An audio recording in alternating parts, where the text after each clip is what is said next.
Bismillahirrahmanirrahim. Assalamualaikum warahmatullahi wabarakatuh. Perkenalkan, nama saya Bu Widya Astuti, guru Mapel PAI dan Budi Pekerti kelas 10. Teman-teman yang berbahagia, kali ini video yang Ibu tayangkan diharapkan pertama, teman-teman sudah join di Google Classroom, harap diganti nama profil sesuai nama aslinya.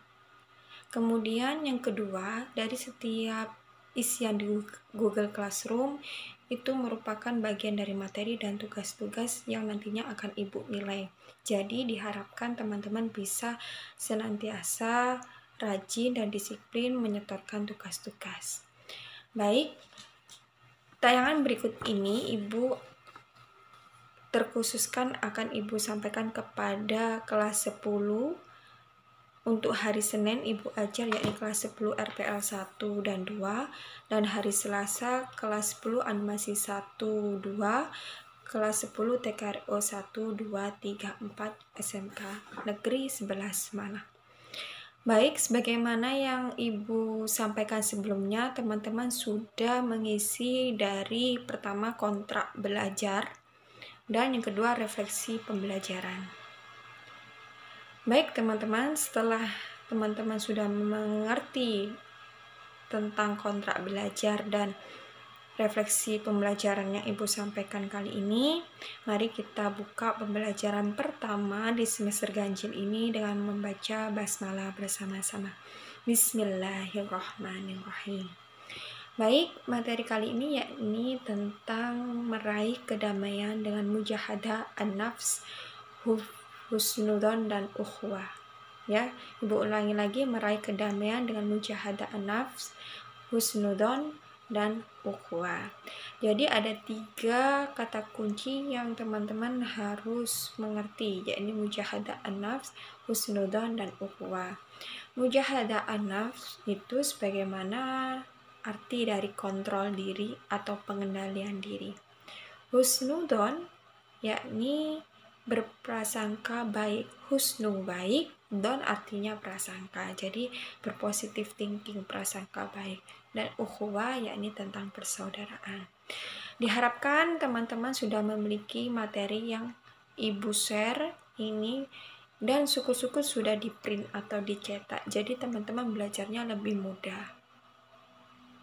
Baik, selanjutnya ya, Ibu langsung, karena teman-teman bisa membaca dari file ini atau dari hard copy-nya langsung, jadi Ibu sampaikan di mana perilaku kontrol diri yang Ibu sampaikan di awal tadi, nama lain dari mujahadah an-nafs, akan menjadikan seseorang hidup damai di masyarakat.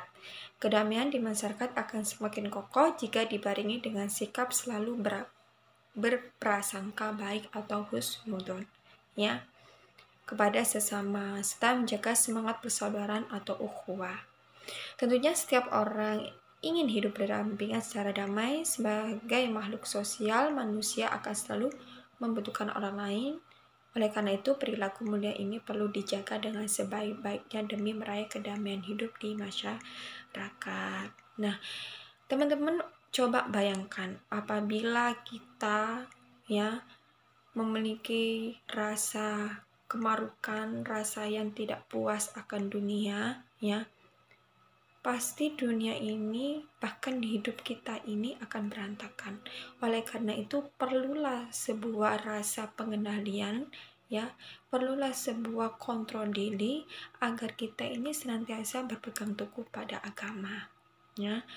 Dari kontrol diri ini, ya, salah satu buktinya yakni kita harus berprasangka baik, harus berpositif thinking, ya. Bagaimana lawannya dari berpositif thinking? Berarti negatif thinking, yakni suudzon. Nah, ketika kita na'udzubillah min dzalik memiliki sifat suudzon, otomatis kita tidak bisa mengendalikan diri, kita tidak bisa menjaga namanya mujahadah an-nafs, ya. Jadi dengan adanya kita pertama bisa berperilaku atau mempositifkan diri kita, berpikiran positif kita, insya Allah kita bisa mengendalikan kontrol diri atau mujahadah nafs, ya. Itu salah satunya. Kemudian kata kunci ketiga dari ukhuwah. Kalau kita hidup di masyarakat ya, sudah menjaga salah satu sikap yang berprasangka baik, insya Allah lingkungan kita, persaudaraan kita juga akan terjaga dengan baik dan inginnya hidup yakni rukun dan damai. Itu penjelasan secara singkatnya. Lalu di sini Allah sudah berfirman pada Quran surat Al-Hujurat ayat 12 tentang berprasangka baik atau husnudzon. Mari kita baca bersama-sama ya secara tartil, kemudian kita telaah ya beberapa ilmu tajwidnya. Baik, a'udzu billahi minasyaitonir rajim. Bismillahirrahmanirrahim. Ya ayyuhalladzina amanu jtanibu katsiran minadh-dhann inna ba'dhan-dhanni ithmun wa la tajassasu wa la yaghtab ba'dukum ba'dha ayuhibbu ahadukum an ya'kula lahma akhihi maytan fakarihtumuh wattaqullah innallaha tawwabur rahim. Baik, coba perhatikan teman-teman ya. Di sini kita mari mengidentifikasikan hukum bacaan tajwid ya. Ada beberapa yang ditampilkan di tabel. Yang pertama alladzina. Alladzina di sini ya. Ibu kasih tanda kursor di sini alladzina. Ini ada bacaan matobi'i. Di mana matobi'inya? Yakni terdapat ya sukun ini ya, karena harokat kasro diikuti ya sukun ya, karena harokat kasro diikuti ya sukun, ini matobi'i. Bu, matobi'i itu ada lagi ya, matobi'i ada lagi selain huruf ya, itu ada wawu ya. Di sini lanjut, nah di sini Bu ketemu matobi'i ya, jadi ada wawu sukun terus ini diikuti ya. Jadi pertama ini ada namanya dhamma, huruf dhamma ya diikuti dengan wawu sukun. Jadi ketika teman-teman bisa belajar atau menemukan matobi'i, di sini pertama alladzina karena harokat kasro diikuti ya sukun, sedangkan ini karena harokat dhamma diikuti wawu sukun. Demikian, itu matobi'i. Selanjutnya yang kedua amanu jtanibu. Kita coba cari amanu jtanibu. Di sini amanu jtanibu, di sini di tengah-tengah kalimat ada namanya huruf jim ya, jim sukun. Jim sukun ini merupakan bacaan qalqalah sugro karena ada huruf jim berharokat sukun. Nah, qalqalah sugro itu hurufnya apa saja, Bu? Hurufnya yakni kita bisa menyebutnya dengan baju di tuku. Ba, jim, dal, to, kof. Jadi huruf 5 itu berada di tengah kalimat yang memiliki sukun ya. Itu salah satunya. Yang selanjutnya idgham bi gunnah. Ismu wala kita cari di sini ismu wala, yakni inna ba'dadna ismu wala ismu. Jadi di sini ada dhammatain ya ketemu wawu, itu idgham bi gunnah karena ada huruf mim berharokat dhammah. Nah, ini huruf mim berharokat dhammah tanwin atau dhammatain ya, ketemu atau bertemu dengan huruf wawu ya. Selanjutnya yang keempat kita bahas satu persatu ya.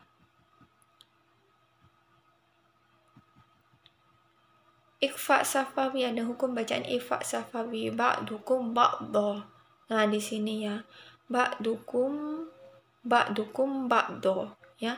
Jadi di sini ada mim sukun ketemu ba ya, mim sukun ketemu ba karena ada mim sukun bertemu huruf ba, itu namanya ikhfa safawi. Jadi ada ketemu mim sukun bertemu dengan ba, itu ikhfa safawi. Selanjutnya mad iwad, hukum bacaan mad iwad ba'don ya, tapi kalau berhenti di akhir kalimat bacanya ba'dho ya. Di sini ba'dho nih, ini mad iwad karena ada fathah tanwin terletak pada waqaf. Selanjutnya yakni dari idgham bigunnah. Hukum bacaan idgham bigunnah yakni tertera pada Tawwabur Rahim. Tawwabur Rahim, di sini Ibu akan tunjukkan Tawwabur Rahim di akhir ya. Yakni di mana terdapat huruf ba, ya, huruf ba berharokat dhamma tanwin atau dhammaten bertemu dengan huruf ro, ya. Idgham bila guna, yakni hurufnya ada dua, yakni huruf ro dan lam. Jadi kalau ketemu tanwin atau non sukun, ketemu lam atau ro, itu bacaan idgham bila guna. Baik, kita sudah belajar membaca dan mengidentifikasi hukum bacaan tajwid. Selanjutnya yakni apa dari terjemahan ayat Quran surat Al-Hujurat ayat 12, yakni wahai orang-orang yang beriman, jauhilah banyak dari prasangka, sesungguhnya sebagian prasangka itu dosa, dan janganlah kamu mencari-cari kesalahan orang lain, dan janganlah ada di antara kamu yang menggunjing sebagian yang lain. Apakah ada di antara kamu yang suka memakan daging saudaranya yang sudah mati? Tentu kamu merasa jijik, dan bertakwalah kepada Allah, sungguh Allah Maha Penerima Taubat, Maha Penyayang. Jadi dari kandungan ayat Quran surat Al-Hujurat ayat 12 ini, kita ya diharapkan jangan sampai memiliki sifat ini yang suka berprasangka buruk. Karena berprasangka buruk sama artikannya dengan kita memakan daging saudara kita sendiri. Na'udzubillah min dzalik, sangat jijik sekali ya. Jadi kita dianjurkan untuk senantiasa sebagai umat muslim tentunya harus memiliki sifat yang baik, yakni memiliki lawan kata dari berprasangka buruk berarti berprasangka baik, yakni husnudzon ya. Baik teman-teman, ya, tadi Ibu sudah sampaikan terkandung larangan untuk berprasangka buruk kepada orang lain, berbuat tajasus. Apa itu tajasus? Yakni mencari-cari kesalahan orang lain, dan ghibah. Ghibah ini menggunjing orang lain. Ya, jangan sampai kita memiliki itu, yakni melarang ya. Allah melarang kita untuk melakukan hal-hal demikian. Kemudian setelah kita korelasikan dengan bab kita, yakni kita dianjurkan untuk berhusnudzon tentunya ya. Jadi berbuat buruk sangka, mencari-cari kesalahan orang lain, dan menggunjing dalam kehidupan sehari-hari sulit dihindari karena adanya penyakit hati dalam kita. Oleh karena itu kita diperintahkan untuk mengontrol diri, yakni mujahadah an-nafs dari perbuatan dosa, yaitu mengontrol diri kita agar mencegah hawa nafsu untuk berprasangka buruk, agar tidak mencari-cari kesalahan orang lain dan tidak menggunjing orang lain. Berarti agar kita bisa mengontrol diri, yakni menolaknya dengan senantiasa berpositif thinking, berprasangka baik. Nah, selain kontrol diri, seorang muslim hendaknya berprasangka baik ya, yakni dalam ilmu akhlak ya, ilmu akhlak berprasangka itu dibagi menjadi 3. Berprasangka kepada Allah ya, husnudzon baik ya, maksudnya berprasangka baik kepada Allah, husnudzon kepada Allah. Yang kedua, husnudzon pada diri sendiri, dan husnudzon kepada sesama manusia ya. Jadi dibagi 3 dalam ilmu akhlak tentang berprasangka baik. Nah, untuk husnudzon kepada Allah itu maksudnya seperti apa? Yakni sebagaimana kita senantiasa berprasangka baik kepada Allah, artinya bahwa Allah memiliki sifat maha sempurna, maha kuasa atas segala sesuatu, maha pengasih, penyayang kepada semua ciptaannya. Sebagaimana dari Abu Hurairah radhiyallahu an berkata bahwa Rasulullah Shallallahu alaihi wasallam bersabda, Allah Ta'ala berfirman, aku sesuai persangkaan hambaku, aku bersamanya ketika mengingatku. Jika ia mengingatku saat sendirian, ya, aku akan mengingatnya dalam diriku. Jika ia mengingatku di suatu kumpulan, aku akan mengingatnya di kumpulan yang lebih baik daripada itu, kumpulan malaikat. Masya Allah, muttafaqun alaih. Ya teman-teman, ketika kita belajar pun di sini ketika kita tadi berprasangka baik kepada Allah, Allah pun demikian kepada kita. Ketika kita mengingat Allah dalam sendirian, ketika kita mengingat Allah dalam kumpulan seperti majelis ilmu ini, ya walaupun secara daring, ya Allah akan mengingat kita juga.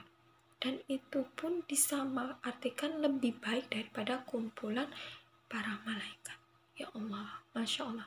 Oleh karena itu niatkan mencari ilmu ini karena Allah Ta'ala. Baik teman-teman, selanjutnya ketika kita sudah bagaimana cara ya berhusnudzon tadi kepada Allah, tadi ada 3 ya, ilmu akhlaknya, husnudzon pada Allah, husnudzon kepada diri sendiri, dan husnudzon kepada orang lain.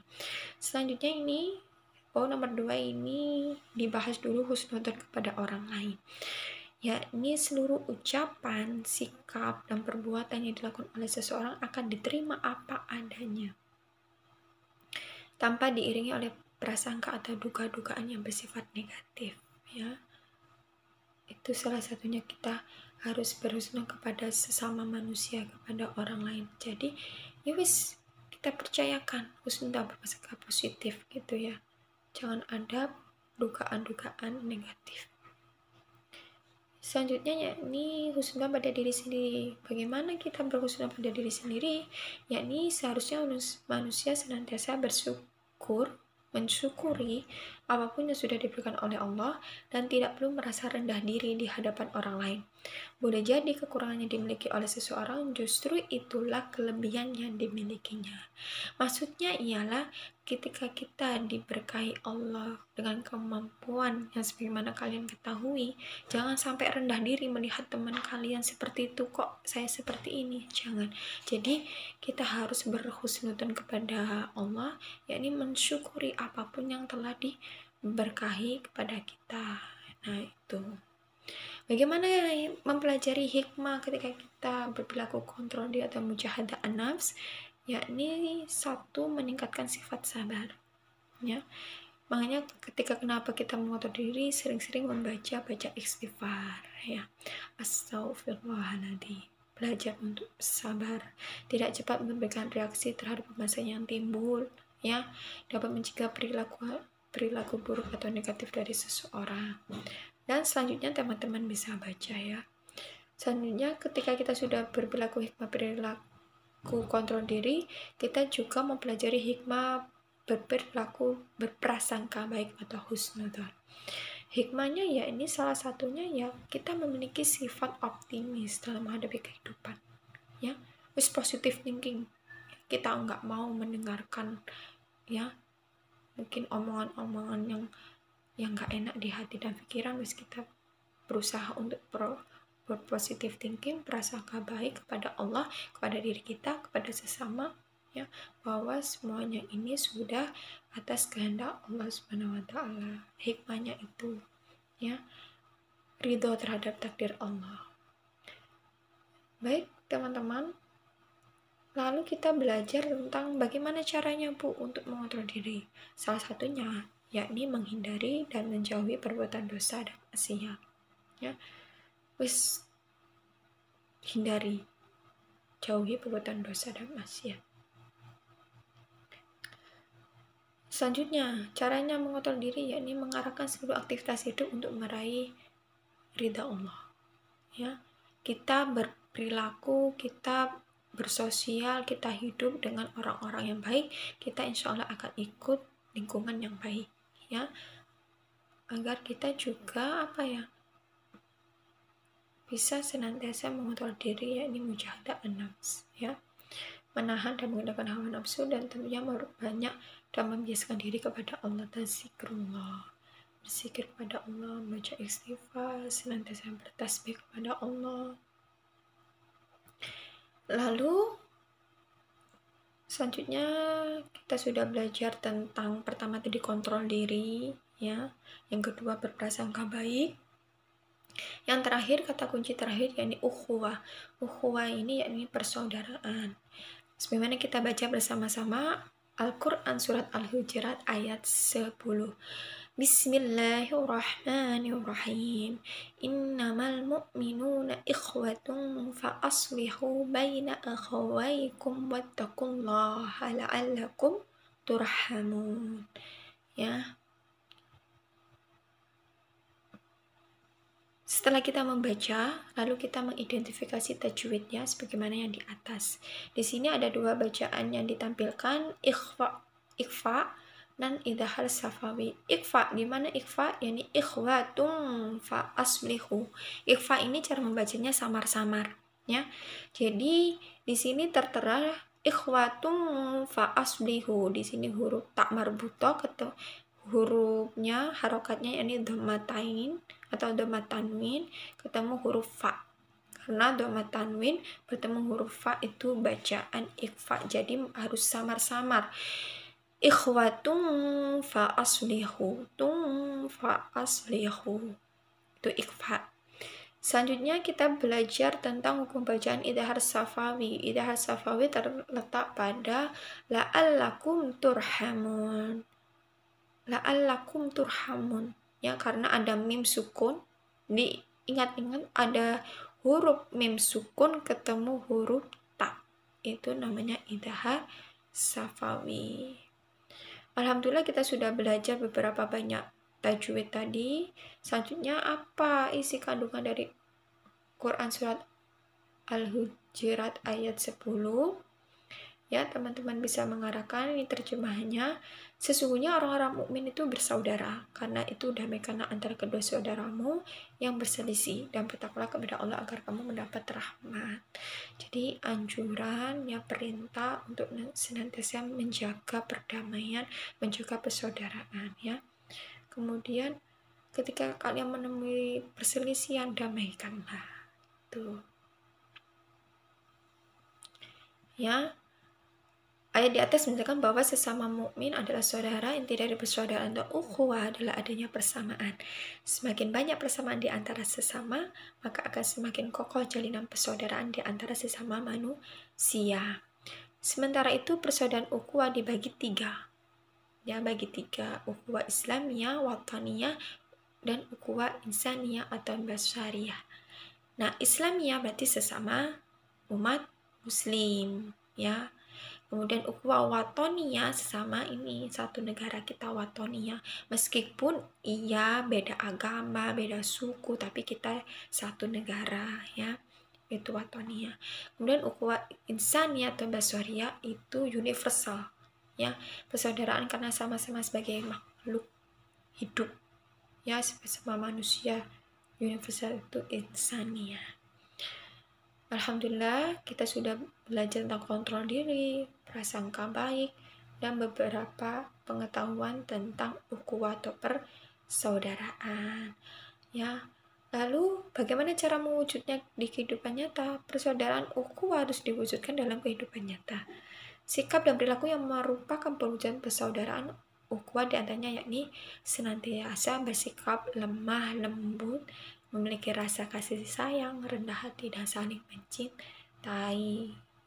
Sebagaimana Rasulullah bersabda dari Abu Hurairah, dia berkata, Rasulullah SAW bersabda, kalian tidak akan masuk surga hingga kalian beriman, dan tidaklah kalian beriman hingga kalian saling menyayangi. Ya. Ini ada beberapa hikmah menjaga persaudaraan, salah satunya yakni menumbuhkan sikap saling memahami dan saling pengertian di antara sesama, menumbuhkan sikap saling tolong menolong. Persaudaraan sesama mukmin akan semakin kokoh dan terjaga dengan melakukan halnya ini salah satunya menghargai dan menghormati perbedaan pendapat dan pandangan hidup. Ya, meskipun kita memiliki teman yang istilahnya berbeda agama atau suku ras, kita juga harus saling menghormati. Ketika mereka waktunya beribadah, ya kita persilakan untuk beribadah, ya. Sebagaimana tadi kita belajar tentang apa? Ukhuwah watonia. Ya, ukhuwah watonia itu dimana dalam satu negara kita ini kan banyak suku ras dan agama, ya. Jadi kita harus saling menyampaikan, ya, menyampaikan istilahnya menghormati, salam kayak gitu ya. Kalau kita namanya salam sejahtera, saling menghormati. Baik teman-teman, alhamdulillah itu materi yang bisa Ibu sampaikan di bab pertama ini ya. Selebihnya teman-teman ini nanti mengerjakan tugas ya, tugas 1 yakni dari penilaian segi pengetahuan, yakni langsung mengerjakan pada halaman 26 dan 27 poin B dari hanya 5 soal. Jadi pengerjaannya silahkan ditulis di buku masing-masing ya. Tulis nama, identitas, nomor absen kelas, kemudian jawaban dari setiap nomor 1, 2 hingga sampai 5. Ya, itu tugas pertama, harap diselesaikan dalam kurun waktu 1 minggu ini, karena minggu depan kita akan bertemu dengan tugas praktek atau tugas keterampilan. Mari kita syukuri pertemuan kali ini dengan membaca hamdalah bersama-sama. Alhamdulillahirabbil alamin. Semoga ilmu yang kita sampaikan, ilmu yang kita belajar bersama-sama ini senantiasa menjadi ilmu yang bermanfaat dan diberkahi oleh Allah Subhanahu wa taala.